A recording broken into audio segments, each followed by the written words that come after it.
Debbie Rochester. I am with All Good Home Watch, and today I have Katelyn Garcia, who is the Education and Outreach Director with Phoenix Herpetological Society in Scottsdale, Arizona. Thank you so much for being here. I really appreciate it.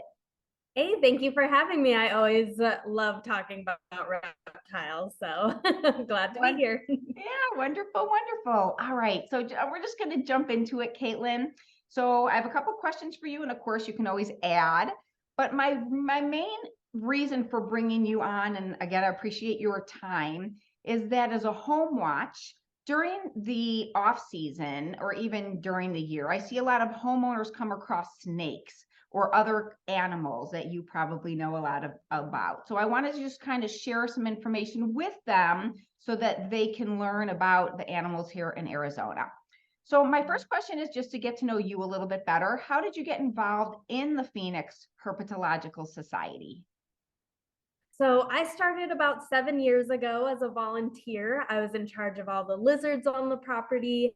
And then I got hired as their summer camp counselor. And then they didn't have a permanent position open after that. So they helped me get a job teaching zoology at a local charter school. And then when the director position became available, my current boss, Debbie, basically begged me to come back so I could work with her. And it was one of the best decisions of my life. It's been so amazing here, and everyone is so happy, and all the animals are so amazing that every day is a little bit different, and I wouldn't want to be anywhere else. I love that. And since you touched on it, so when people come to visit, tell us a little bit about how the public can participate and what you do there for the public.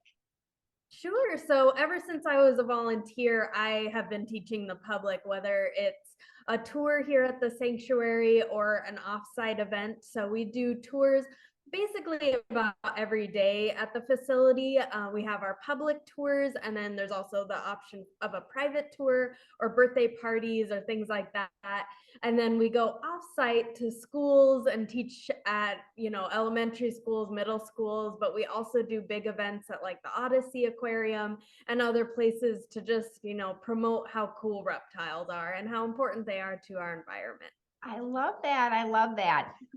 So I actually had a couple snakes, a Oh, corn that's snake and a cool. ball python that I actually had to give to you guys because they were eating so much that I just couldn't continue to feed them the mice.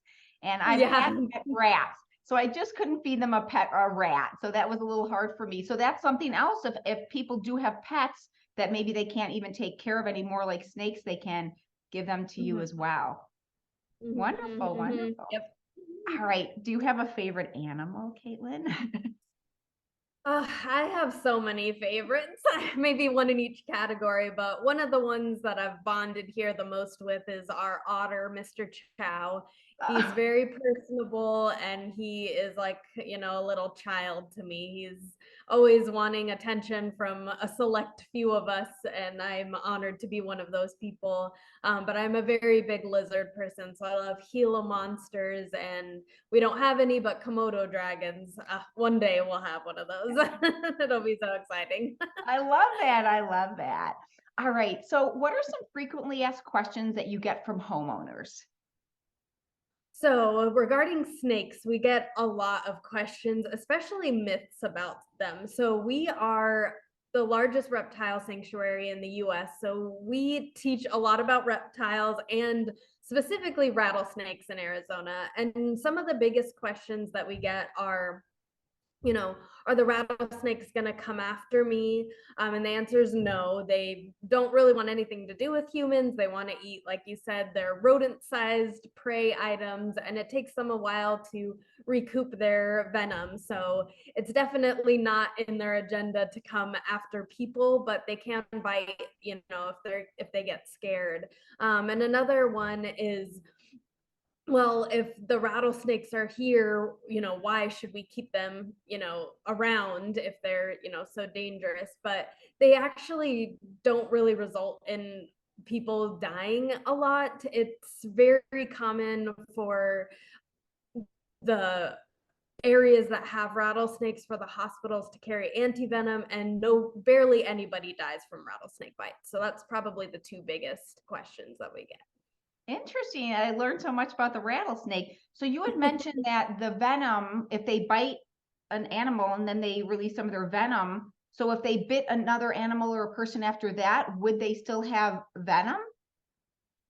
It depends on the bite. So rattlesnakes can control how much venom they disperse in a bite. Sometimes it's none, sometimes it's all of it if it's a baby, but the babies have very small venom glands. So you hear that, they're the most dangerous because they'll give all their venom, but they have such a small yield that it doesn't really, matter that much. The adults will only deliver as much as they need, so they can bite a couple of times if they need to. Interesting. Thank you. So what should a homeowner do if they do come across a rattlesnake or another type of snake?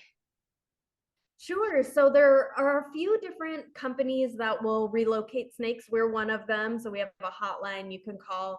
You could also text us pictures. So sometimes people think that it's a rattlesnake, but it might be a gopher snake that's very similar. They will actually act just like a rattlesnake to deter predators, but it makes people think that they are rattlesnakes. So you could text us a picture. We can help you out and say, oh, yeah, that's a rattlesnake, or it's a non-venomous snake, and we'll come and get it. There's another organization called Rattlesnake Solutions. They're amazing. They will actually snake proof your yard. So we work with them a lot, and a few others.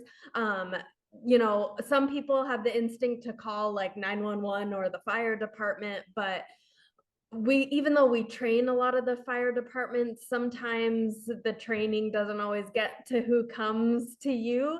So they might, dispatch the animal, which we don't want to hear, and then they might just put it, across your yard, or right off your property, and that doesn't help either. We make sure to locate it somewhere that's close by, but that's not inhabited by people. So it's definitely better to call someone who knows what they're doing with the animals than just like the fire department who has better things to do. Yeah, definitely. So where are some places that snakes might hide in people's homes, like in their garage or kind of places that snakes like to hide? Yes, so I want to say that in the last 7 years that I've been here, I can only think of maybe a handful, not even five, rattlesnakes that have been in people's homes. It's very, very rare. Usually it's people leaving their doors open. And that's, they're like, oh, a warm place, let me come inside here. But garages are definitely one of those warm places that they can hunker down for the winter, but like in the actual home is very rare. But usually it's outside under something. So like if you have a lot of like clutter in your backyard, or like things in your front yard that they might be able to hide behind, like pots for plants and stuff like that, it's usually tucked in an area. I want to say maybe 1 out of 10 calls, they're like right on the welcome mat of your front door, but they're usually hidden. All right, wonderful. And what are the most frequent calls that you get from homeowners? Sure, it's usually, I see a snake, what is this thing? And we get those pictures. We're able to tell a homeowner whether it's a rattlesnake, a non-venomous snake, or a fake snake. We get a lot of pictures of toy snakes and ropes. Sometimes the snakes can be so scary that your eyes aren't really helping you out there much, but usually that's the calls that we get is, is this thing dangerous? And we can tell them whether they are or not.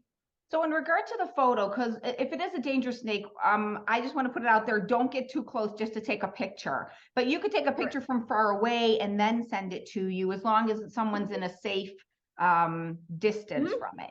Yes, and speaking of distance, the snakes can really only strike about a third of their body distance, a third to a half. So our biggest rattlesnakes really only get about like 4-ish feet. So as long as you're like 2 or 3 feet away, you're going to be just fine.